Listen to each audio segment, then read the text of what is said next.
Deputy CM Pushpa Srivani. రాష్ట్రంలో శాంతి భద్రతలు ఉన్నాయా లేదా అనే అనుమానం కలుగుతుందన్నారు. కూటమి పాలనలో మహిళలకు రక్షణ లేకుండా పోయిందని మండిపడ్డారామె. గారి మీద జరిగినటువంటి దాడిని తీవ్రంగా ఖండిస్తున్నాం.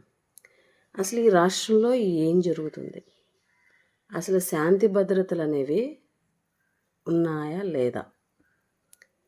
ఈ కూటమి ప్రభుత్వంలో సామాన్య మహిళలకే రక్షణ లేదు అన్న భావన ఇప్పటి వరకు ఉంది.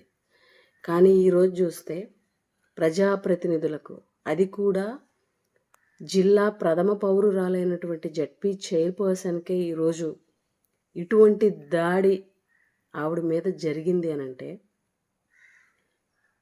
అది కూడా పోలీసుల సమక్షంలో వాళ్ళ కళ్ళ ముందే ఈ కూటమిలో ఉన్నటువంటి తెలుగుదేశం జనసేన నాయకులు ఆవిడ ప్రయాణిస్తున్నటువంటి కారుని ధ్వంసం చేస్తూ, భయభ్రాంతులకి గురి చేస్తూ, ఈరోజు ఆవిడ కంట తడి పెట్టేలాగా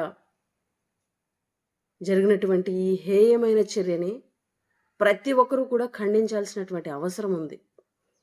ఉప్పాల హారిక చాలా సౌమ్యురాలు, ఎప్పుడూ కూడా ఎవరిని పల్లెత్తు మాట అన్నట్టు కూడా ఎవరు వినలేదు. కూటమి పాలనలో